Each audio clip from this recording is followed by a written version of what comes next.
Paz, irmãos, boa noite a todos. Deus seja louvado por estarmos juntos nessa noite aqui. Deixa eu dar uma ajustadinha nesse púlpito, porque tem um buraco aqui, né? Já tinha até esquecido, irmãos, o púlpito lá da Praça Seca é tão confortável, uma bênção, olha, que tem um buraco aqui nessa praça, que eu estou jogando búlica. Cai aqui a búlica, bolinha de gude, cai aqui. Bom, irmãos, Deus seja louvado por estarmos aqui juntos. Pude estar aqui na semana retrasada, quando o pastor Felipe trouxe uma mensagem que me abençoou profundamente. Semana passada não estive, pesquei lá uma coisinha ou outra da mensagem do Gabriel. E semana que vem, Diácono Rodrigo. Desculpa a gente, tá, irmão? Já sei o Diácono Rodrigo, mas vai ser uma bênção. Homem de Deus, amigo querido. Bom, precisamos continuar, irmãos, cuidando da nossa família. Tenho certeza que nenhum de nós aqui duvida disso, tenho certeza que ninguém aqui pensa diferente disso, que nós precisamos continuar cuidando da nossa família, e se porventura alguém não tem cuidado da sua família, precisa para ontem, como diriam os antigos, precisam para antonte,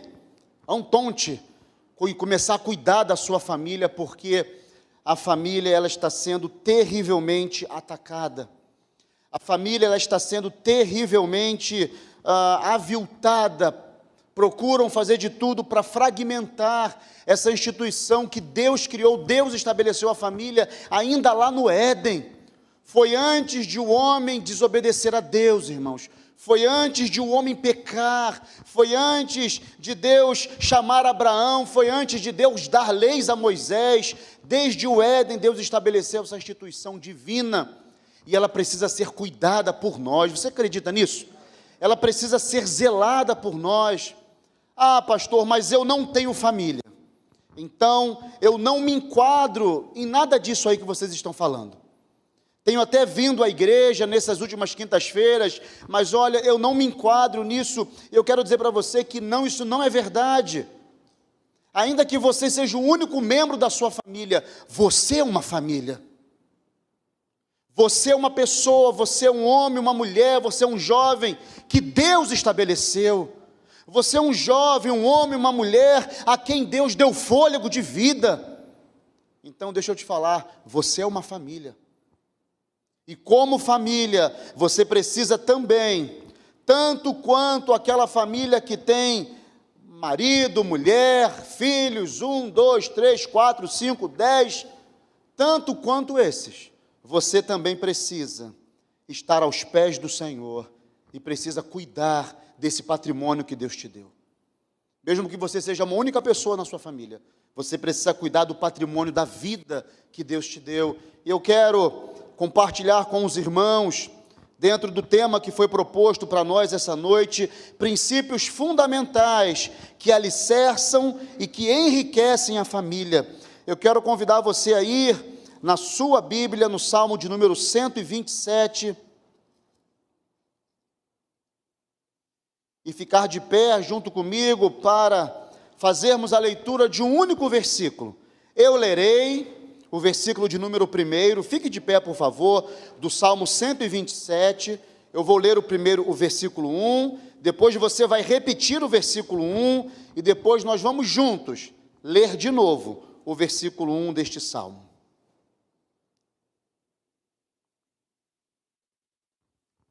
Salmo de número 127.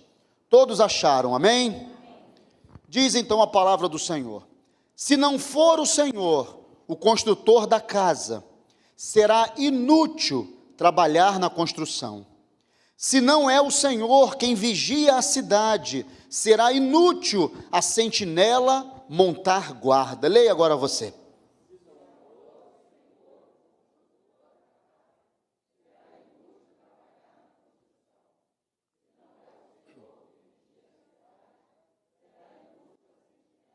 Leia novamente. Se não for o Senhor o construtor da casa, será inútil trabalhar na construção. Se não é o Senhor que vigia a cidade, será inútil a sentinela montar guarda. Nosso Deus e Pai, abençoa-nos agora, Senhor, porque o que vamos fazer, ó Deus, é tão santo quanto tudo o que já fizemos até agora. os louvores entoados, ó Deus, a oferta trazida no altar, ó Pai, que neste momento, Senhor, possamos também continuar dedicando a nossa totalidade a Ti, Senhor. Não deixe, Pai amado, que o telefone, Senhor, que os aplicativos, não deixe que as mensagens, ó Deus, tirem a nossa atenção, porque sem dúvida agora, Senhor, é de fundamental importância que ofertemos a Ti também, com totalidade, com integralidade. Os nossos próximos 40 minutos, Senhor, vão passar num piscar de olhos. Que inclusive, Senhor, até mesmo o telefone seja colocado no modo avião, como um sinal de louvor e de temor ao Senhor, falando ao nosso coração, nessa noite que o Senhor mesmo escolheu para estarmos aqui neste lugar. Nós oramos, ó Deus, e te agradecemos, no nome de Jesus, que o povo de Deus diga amém. Podem sentar, irmãos, estamos recebendo aqui alguns irmãos lá da Praça Seca, irmão Antônio, irmã Lucília, também a Ana e o Cleiton. Tem mais alguém lá da Praça Seca aqui? Eu sei que esses dois casais eu os vi chegando, bom demais tê-los aqui. Não existe, irmãos, família perfeita. Ah, pastor, isso é genérico. Que seja genérico. Eu e você sabemos disso muito bem.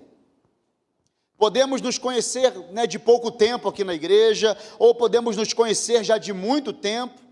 Podemos conhecer as famílias, nossas famílias podem se conhecer já há muito tempo ou não.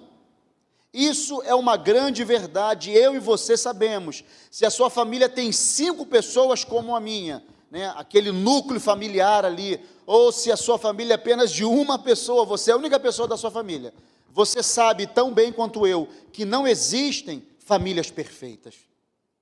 Mas existem princípios perfeitos que abençoam as famílias. Se não existem famílias perfeitas, graças a Deus, pelo menos existem princípios perfeitos. Essa convicção, irmãos, ela precisa nos animar. Apesar de sabermos que não existem famílias perfeitas, sabermos também que existem princípios perfeitos, essa convicção precisa nos animar a não desistir da nossa família.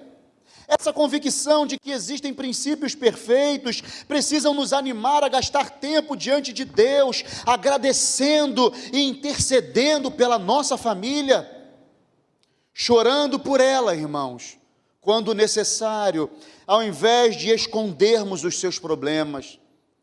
Porque deixa eu te contar um segredo, se bem que não é segredo para nenhum de nós, toda família tem problemas. Então, gastarmos tempo diante de Deus, chorando e clamando, intercedendo pela nossa família, em favor da nossa família, ao invés de escondermos os seus problemas. Essa convicção de que existem princípios perfeitos para a família, pode nos encorajar a lutar por ela, em lugar de desanimarmos dela.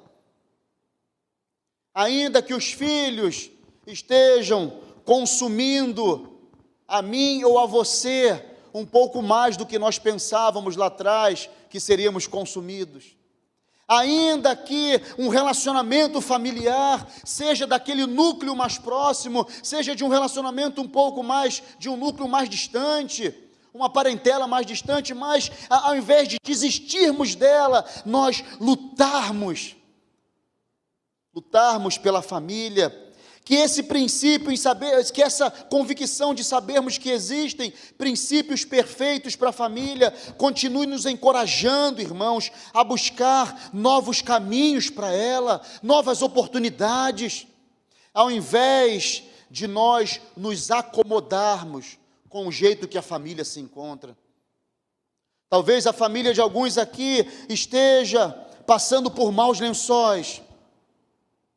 Talvez os relacionamentos familiares estejam totalmente fragmentados, para não dizer insuportáveis.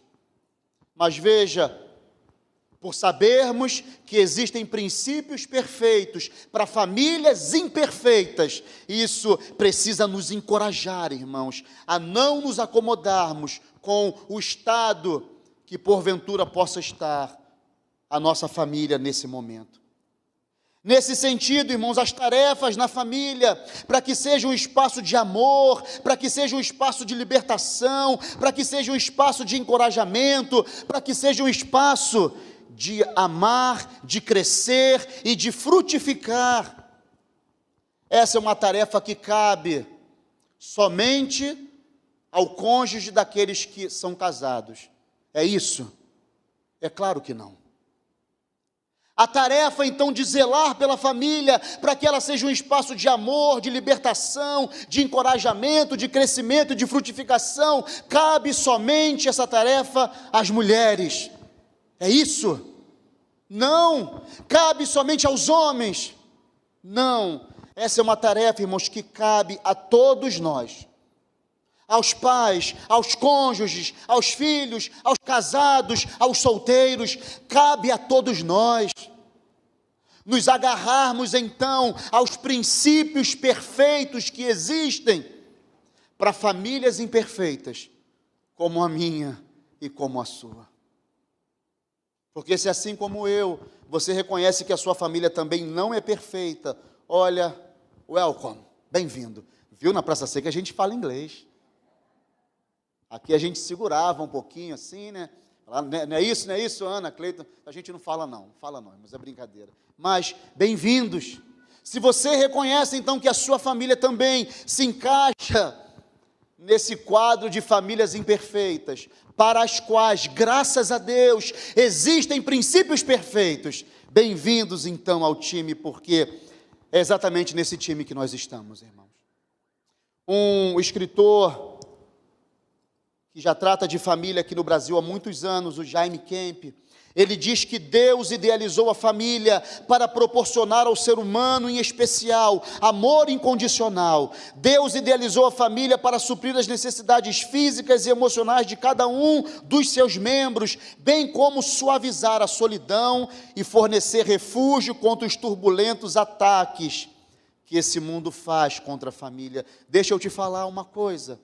Apesar de toda a imperfeição que a sua família pode ter, que a minha família pode ter, ou melhor, de toda a imperfeição que as nossas famílias têm, Deus nos colocou nelas, irmãos, exatamente para que ali seja um lugar de refúgio para nós, para que ele seja um lugar de segurança para nós, para que ele seja um lugar de crescimento para nós, para que ele seja um lugar de encorajamento para nós, para que ele seja um lugar de crescimento, de frutificação para cada um de nós.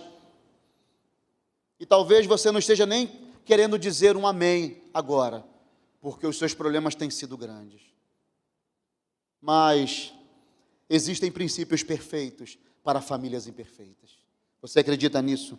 Por mais que alguém tenha tido, irmãos, experiências desagradáveis com a sua família de origem, aquela de onde nós viemos, e essas experiências tenham sido um fator determinante para ter atualmente experiências desagradáveis dentro do núcleo familiar, aquela que você forma, aquele núcleo que você forma, da qual você faz parte atualmente, ainda que alguns carreguem experiências desagradáveis, irmãos, ninguém pode negar que a família é sim um lugar especial estabelecido por Deus, para refúgio meu, para refúgio seu. Estava sentado ali agora há pouco, antes pastor dando os anúncios, a Anelisa chegou ali no meu ouvido e falou assim, vou falar, tá filha? Pai, eu estou com fome. Sabe por quê? Que ela tem toda a liberdade para fazer isso e ela continua com fome, porque não deu tempo ainda de comer nada. Isso sem contar que o mais velho já tinha falado assim que colocou o pé na igreja, pai, eu estou morrendo de fome. Sabe por que uma criança faz isso, irmãos? Porque ela sabe que a sua família é o seu lugar de segurança. Porque elas sabem, e a gente tem até que dar uma controlada, porque ela disse assim, pai, eu estou com fome agora. Eu falei, sim, mas daqui a pouco você vai comer. Diz isso para o Samuel, a mesma coisa, antes de começar o culto, eu falei, filho, agora eu não tenho o que fazer, quer um biscoitinho? Deixa eu ver se na freguesia, se no gabinete tem biscoito, porque na Praça Seca sempre tem. Mas tinha biscoito no gabinete e ele não quis. Mas sabe por quê que tem tanta liberdade, irmãos? Exatamente porque a família proporciona essa segurança. A família proporciona essa alegria, irmãos. A família proporciona esse contentamento. A família proporciona essa sensação. E aí eu quero com muito cuidado fazer uso dessa expressão, mas essa sensação de pertencimento, de que nós somos amados por alguém, de que nós somos enxergados por alguém, de que nós somos cuidados por alguém.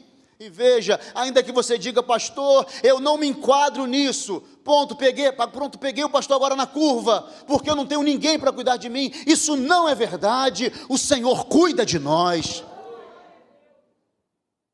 E mesmo a você que não tem um cônjuge, ou que não tem um filho, ou que é sozinho, que é solteiro, você não está sozinho coisíssima nenhuma. Jesus garantiu aos seus servos, Jesus garantiu aos seus discípulos que eles jamais estariam sozinhos, porque Ele, o próprio Senhor, na pessoa do Espírito Santo, estaria presente na vida de cada um, pelos séculos dos séculos. Então, saiba disso, você não está sozinho. Então, irmãos, a família é sim esse lugar estabelecido por Deus para ser refúgio para nós. Eu já tive a oportunidade de conversar com pessoas que após o divórcio disseram assim, se eu tivesse naquela época a maturidade que eu tenho hoje, o meu casamento não teria acabado e meus filhos não teriam sofrido tanto.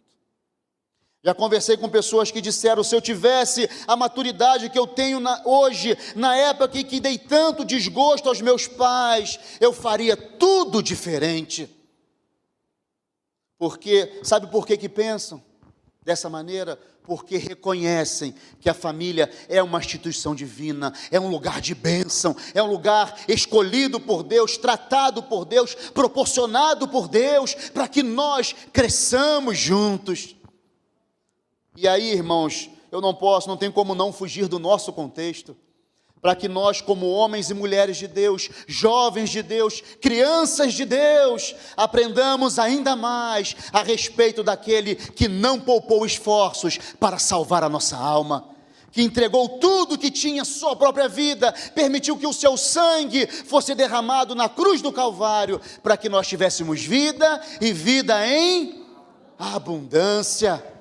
Então veja que maravilha, a família é uma instituição estabelecida por Deus, e ainda que existam aqueles que não possuem boas lembranças da sua família, isso não faz dessa instituição criada por Deus uma entidade que precisa acabar, como nós vemos movimentos políticos e ideológicos que fazem de tudo para destruir essa instituição que Deus estabeleceu, mas eles nunca vão conseguir. E sabe o que vai acontecer? Cada um deles ainda vai ter um encontro com Jesus e serão transformados para a glória do Senhor. E lá na frente, se Jesus não voltar antes, vão dizer, um dia eu persegui a igreja, eu persegui a família, um dia eu desejei que a família fosse destruída, mas o amor de Jesus me alcançou. E vão lutar, irmãos, vão lutar pelo bem da família, que assim seja, no nome do Senhor Jesus. Agora, que princípios? Que princípios? Eu confesso aos irmãos que eu não separei muitos princípios, mas um princípio norteia o meu coração, irmãos, para que ele, como de maneira fundamental, seja alicerce da nossa família. E aí depois vamos falar sobre o enriquecimento da família. Vá comigo no Evangelho de Mateus, capítulo 7. O salmista diz que se não for o Senhor, Salomão disse isso, se não for o Senhor o construtor da casa, vai ser inútil trabalharem muito pela construção dela. Se não for o Senhor, se o Senhor não for o centro, se o Senhor não for a referência, se o Senhor não for o alicerce, se o Senhor não for a rocha, em vão será decorarmos e poderemos decorar diversos métodos de convivência familiar, que se esse princípio for se perder de vista do nosso coração. Evangelho de Mateus, eu pedi para você abrir e eu mesmo não abri, mas diz aqui o versículo de número 24, palavras de Jesus, portanto, quem ouve estas minhas palavras e as pratica, é como um homem prudente que construiu a sua casa sobre a rocha. Leia o versículo 25, caiu a chuva, transbordaram os rios, sopraram os ventos, deram contra aquela casa e ela não caiu, porque tinha seus alicerces na rocha. Eu continuo, mas quem ouve estas minhas palavras e não as pratica, é como um insensato que construiu a sua casa sobre a areia. Leia o versículo 27, caiu a chuva, transbordaram os rios, sopraram os ventos e deram contra aquela casa e ela caiu. Foi grande, ela não somente caiu.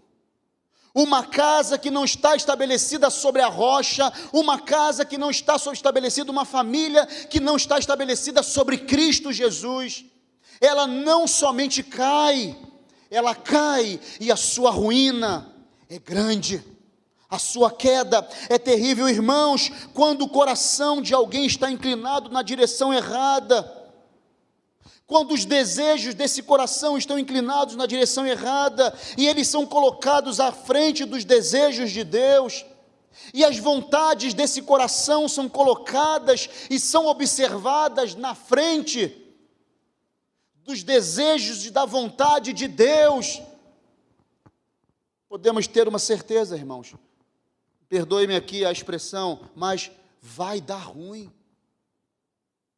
Vi um vídeo hoje, engraçado, de não sabemos se é uma pessoa evangelizando dentro de um presídio, mas a mulher falando verdades, aquela senhora falando verdades profundas a respeito do reino de Deus e da salvação exclusivamente por intermédio de Jesus, mas falando numa linguagem, como alguém disse para mim, num carioquês bem pesado. E eu me lembrei disso e escrevi essa frase aqui. Quando o coração de alguém, não essa, né, mas a que vem em seguida, quando o coração de alguém está inclinado na direção errada, os seus desejos estão sendo colocados à frente dos desejos de Deus, e as suas vontades é que estão sendo observadas em detrimento das vontades de Deus, vai dar ruim.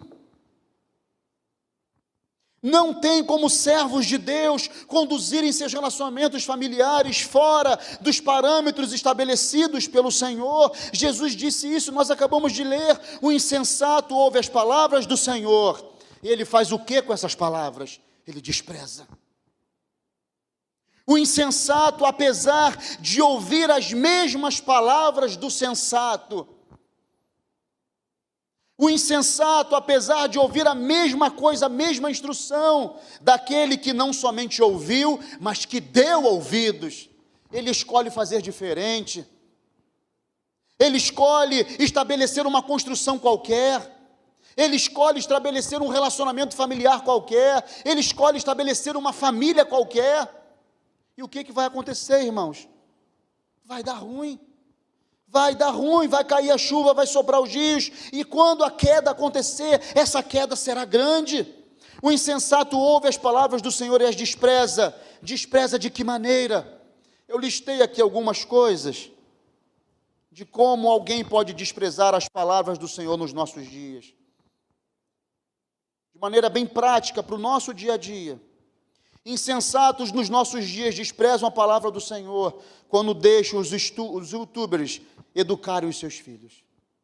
Insensatos nos nossos dias escutam a mesma instrução dos sensatos, mas deixam de gastar tempo de qualidade com a sua família. Gastam tempo com tanta coisa, mas não gastam tempo com a sua família.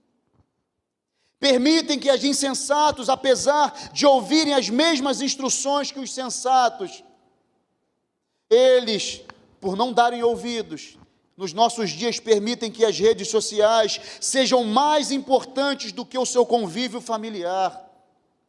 Insensatos ouvem as mesmas instruções dos sensatos e colocam o seu trabalho, o desejo de ganhar muito dinheiro, acima do prazer que deve existir em estar ao lado da sua família. E veja bem, nos nossos dias, inclusive o home office, hoje não precisa nem sair de casa para que o tempo seja roubado da nossa família. E aí, não vou entrar aqui na questão, mas pastor, todos hoje estamos vivendo uma realidade diferente. Sim, isso seria assunto para um outro momento. Mas, apesar desse, que alguns chamam de novo normal, irmãos, os princípios continuam sendo eternos. Sensatez e insensatez continuam sendo princípios as quais precisamos observar, porque ou seremos sensatos, assim como os nossos antepassados, muitos foram sensatos e deram ouvidos à voz do Senhor, ou seremos os insensatos dos nossos dias. E permitiremos, usando as desculpas contemporâneas, de que não, é assim mesmo, não tem como ser diferente. Tem como ser diferente sim, basta sermos sensatos. Você está entendendo? Aqui, essa mesma palavra poderia ter sido anunciada 1000 anos atrás, num outro contexto cultural, e sensatez e insensatez continuariam sendo opções à frente de alguém. Veja, insensatos dos nossos dias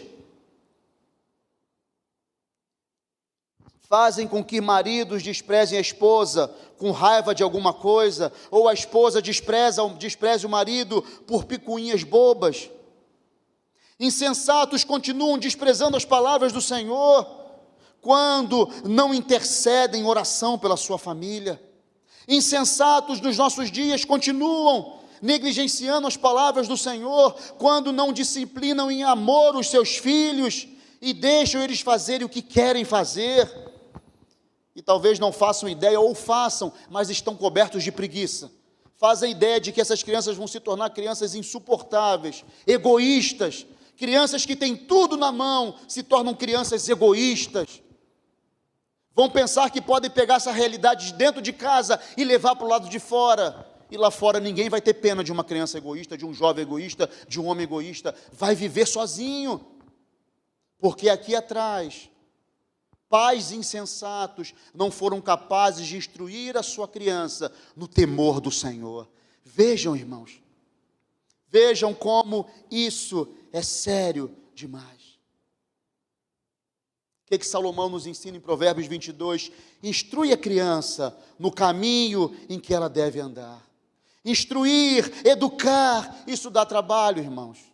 E olha, eu e Carol estamos aprendendo isso, literalmente. Porque à medida que as crianças vão crescendo, eu disse isso para eles outro dia lá em casa. Quando eram pequenininhos, parecia que o apartamento era tão grande. À medida que vão crescendo, o apartamento vai ficando menor. Vai ficando menor, os espaços vão ficando mais disputados. E aí, veja, que dá trabalho. Quem aqui que não tem uma criança pequena, que não sabe o quanto dá trabalho? Quem já não teve uma criança pequena, não sabe o quanto dá trabalho? Quem já não tem mais criança pequena, mas sabe que dá trabalho educar a si mesmo, educar o seu próprio coração? Só é capaz de alicerçar fortemente sua família aquele que se encontra sobre a rocha. Só é capaz de alicerçar fortemente a sua família aquele que se encontra em harmonia com Jesus. E que reconhece a sua dependência de Jesus. E que não abre mão de estar aos pés de Jesus. E que busca na presença de Jesus o fortalecimento necessário para dar conta das suas demandas familiares. Irmãos, nossa família não é um projeto à parte da nossa vida espiritual. Muito pelo contrário. Tudo da nossa vida espiritual tem a ver com a nossa família. Tudo da nossa família, irmãos, tem a ver com a nossa vida espiritual. Uma coisa não está desassociada da outra, muito pelo contrário. Então, queremos ter famílias fortes, famílias alicerçadas, famílias que vão estar prontas para receberem a força da chuva, a força do vento, o chacoalhar das águas. Então, se queremos isso, precisamos fazer as escolhas dos sensatos, que ouvem a palavra do bom pastor e dão ouvidos a elas. Você está entendendo? Você crê nisso? Você reconhece que isso é importante para você? Porque eu reconheço, irmãos. Eu reconheço que não adiantaria decorar regras de bom comportamento ou regras de convivência familiar. Podemos ouvir e aprender ótimos conceitos terapêuticos a respeito da convivência familiar. Podemos dizer, e devemos inclusive, fugir daqueles que são tóxicos, que fazem mal para nós. Sim, tudo isso, eu afirmo sim, tudo isso é muito útil. Mas Jesus declarou claramente, irmãos, aos seus discípulos, lá em João, capítulo 15, vejam bem, sem mim, vocês não podem fazer nada. Irmãos, e nada é nada. Nós que estamos na presença do Senhor, todos nós que estamos na presença do Senhor, nós não fazemos absolutamente nada se a mão do Senhor não for conosco. Se nós não estivermos sob a aprovação do nosso Salvador. Ele disse aos seus discípulos: pastor, mas isso tem um contexto. Jesus já estava preparando os seus discípulos, porque mais na frente ele enfrentaria a crucificação, e a nossa vida se resume a quê? A que se resume a vida de um crente, de um servo de Deus? Pode ter uma pessoa na família, podem ser 15 pessoas na mesma família, nossa vida se resume à cruz. Nossa vida se resume à obra de Jesus. Tudo que diz respeito a Jesus, diz respeito à nossa vida. E tudo que diz respeito à nossa vida, diz respeito à nossa família. Por isso, sem mim, sem o Senhor, irmãos, nossa família não estará alicerçada em coisa nenhuma. Podemos ler os melhores livros de autoajuda. Podemos ler os melhores terapeutas familiares. E tenho certeza que será uma bênção para cada um de nós, mas não se esqueça disso. Se desejamos, como diz o tema da nossa mensagem, se desejamos princípios fundamentais de um alicerce sólido, não podemos nos esquecer que nós precisamos de Jesus. Diga isso para o seu vizinho, acorde ele e diga: você precisa de Jesus. Nós precisamos de Jesus, obrigado. Você quer alicerçar bem a sua família? Tenho certeza que você deseja tanto quanto eu, irmãos. Alicerçar bem a nossa família. Então, não é no seu marido que ficou em casa, minha irmã. Não é na sua esposa que ficou em casa. Não é no seu filho que não veio, que esse alicerce vai começar. Esse alicerce vai começar em mim. Esse alicerce vai começar em você. Porque é em nós que essa obra de transformação é começada, irmãos. É em nós que essa obra de transformação tem o seu início. E a partir de nós que reconhecemos que sem Jesus nós não podemos fazer nada, é que Ele vai transformar a vida daqueles por quem nós, cheios de Jesus, não é vazios, mas nós, cheios de Jesus, vamos poder ajudar e fazer alguma coisa por eles. Mas só se estivermos cheios de Jesus. Esteja alicerçado em Cristo. Esteja encharcado da sua palavra santa. Esteja cheio e buscando ainda mais a presença e a unção do Espírito Santo na sua vida, porque isso são evidências claras de que nós estamos bem alicerçados.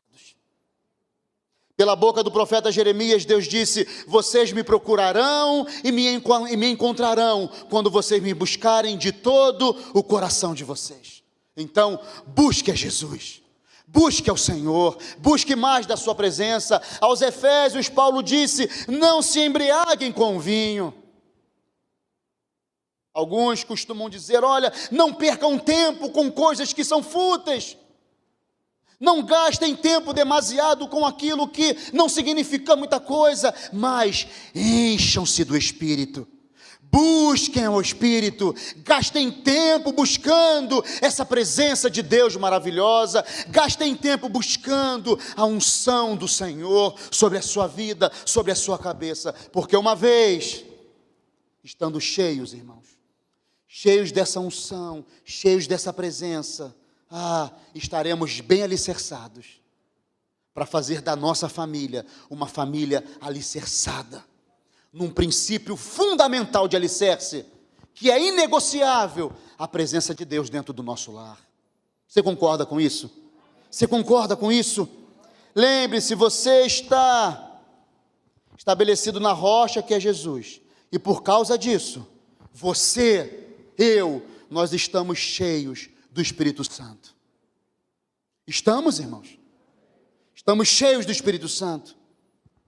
Muito bem. Se aprendemos então um princípio de como estar com a nossa vida alicerçada, para que a nossa família esteja bem alicerçada, vamos agora, de maneira mais sintetizada, nos lembrar de que estamos cheios do Espírito.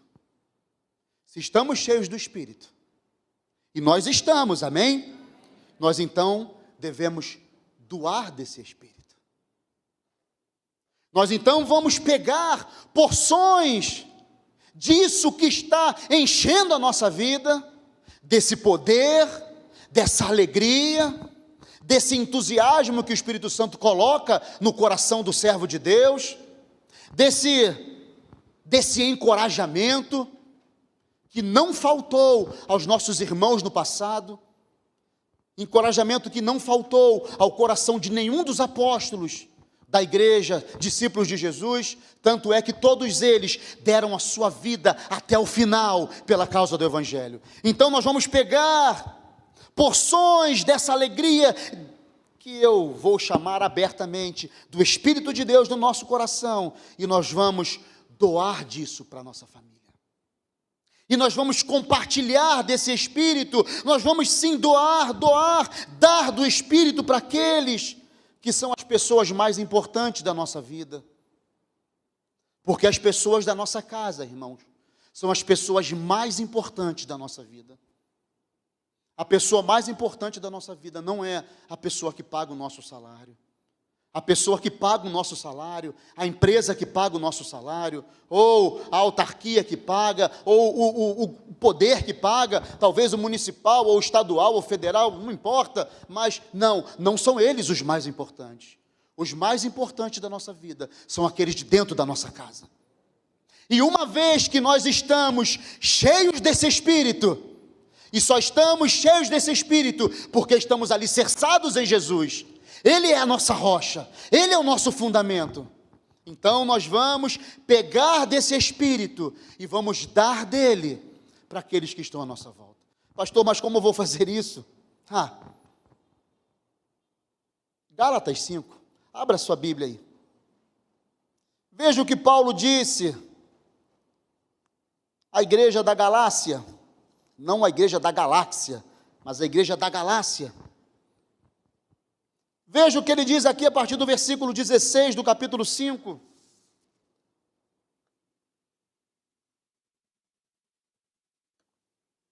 Digo para vocês, verso 16: vivam pelo Espírito, e de modo nenhum satisfarão os desejos da carne.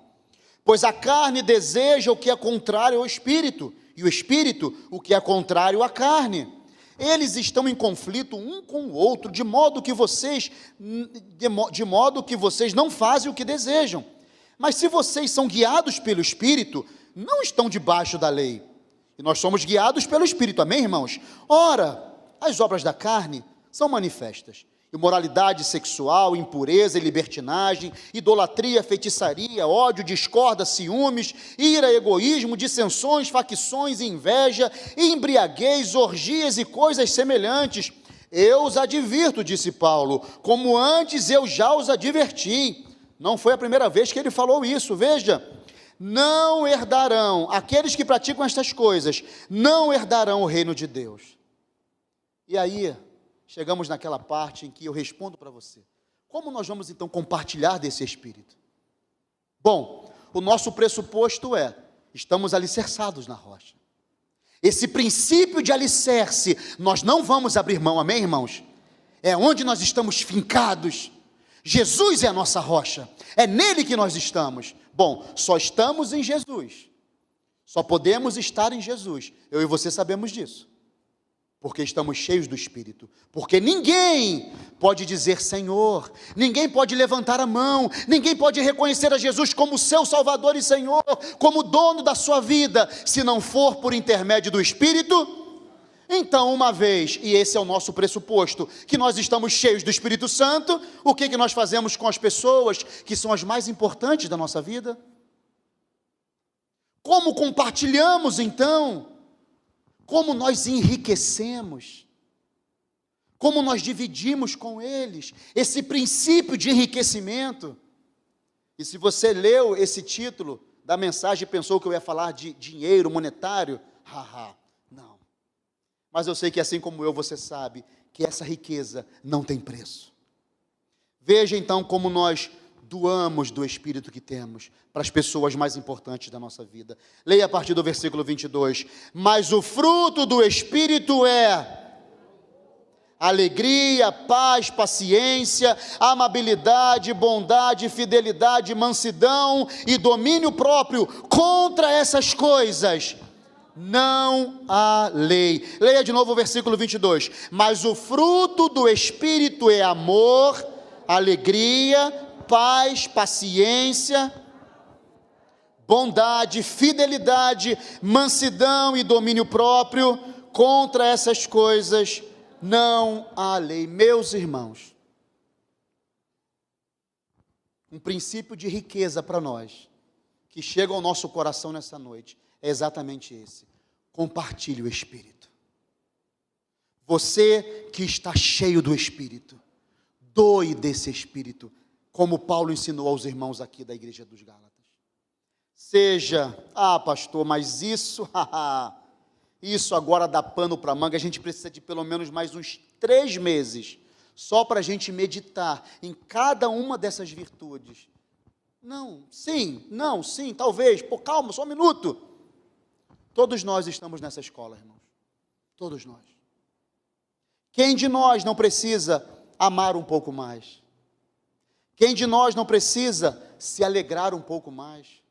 E veja, não é um amor qualquer, não é uma alegria qualquer, não é uma paz qualquer, não é uma paciência qualquer, não é uma amabilidade qualquer, ou uma bondade qualquer, ou uma fidelidade, ou uma mansidão, ou um domínio próprio qualquer, não. A Bíblia está dizendo para nós que essas virtudes, elas estão no Espírito. Na sua Bíblia deve estar como está na minha, um Espírito com letra maiúscula, porque é o Espírito de Deus. Nós não estamos alicerçados aqui em Jesus, e para estarmos alicerçados em Jesus, precisamos estar cheios desse Espírito. Então nós temos o que compartilhar, porque esse amor, essa bondade, essa alegria, essa paz, essa paciência, cada uma dessas virtudes, irmãos, estão presentes na pessoa do Espírito Santo, e a pessoa do Espírito Santo está presente em nós, e nós estamos presentes na vida da nossa família, e nós podemos então doar a nossa família, um pouquinho, hoje um pouquinho, amanhã um pouquinho mais, depois de amanhã um pouquinho mais, aí pode ser que um dia ou outro, a gente dá aquela escorregada, porque nós não temos sangue de barata, não é verdade?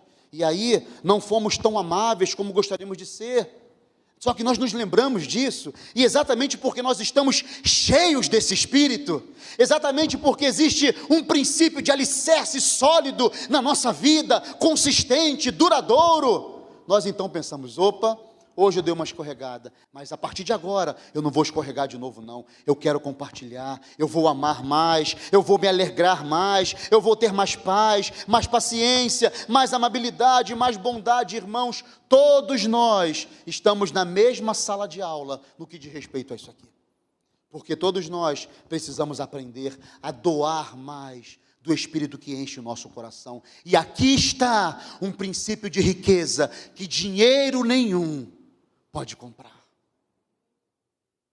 O irmão dessa igreja, ele foi motorista durante alguns anos, de uma família rica, aqui da nossa cidade, uma família que enriqueceu, porque se eu não me engano, foram 2 sorteios de loteria federal, que essa família ganhou, essa família não, um representante da família, talvez você diga, pastor, ganhar 2 vezes, se eu não me engano, foram até 3, não tenho certeza, mas 2 no mínimo. Mas esse irmão que passou alguns anos dirigindo para essa família, disse uma vez para mim categoricamente, pastor, o dinheiro destruiu a família. Porque, irmãos, dinheiro não pode comprar a presença de Deus. Dinheiro não pode comprar a presença do Espírito Santo. E olha, veja que essa presença que nós temos, não é nem que tenha sido de graça. Qual é o preço que essa presença custou? O sangue de Cristo na cruz do Calvário. Mas esse preço já foi pago, irmãos. Nossa vida já está marcada com o sangue do Cordeiro. Nós hoje somos cheios da presença do Espírito Santo. E eu desejo sinceramente, irmãos, que é começar comigo, que é começar na minha família, esse princípio de alicerce sólido, desse fundamento permanente, duradouro, que esse princípio de enriquecimento, de riqueza incontável, incalculável, possa estar habitando no lar de cada um de nós, seja inegociável para qualquer um de nós, e faça o nosso coração se alegrar, porque nós e a nossa casa serviremos ao Senhor.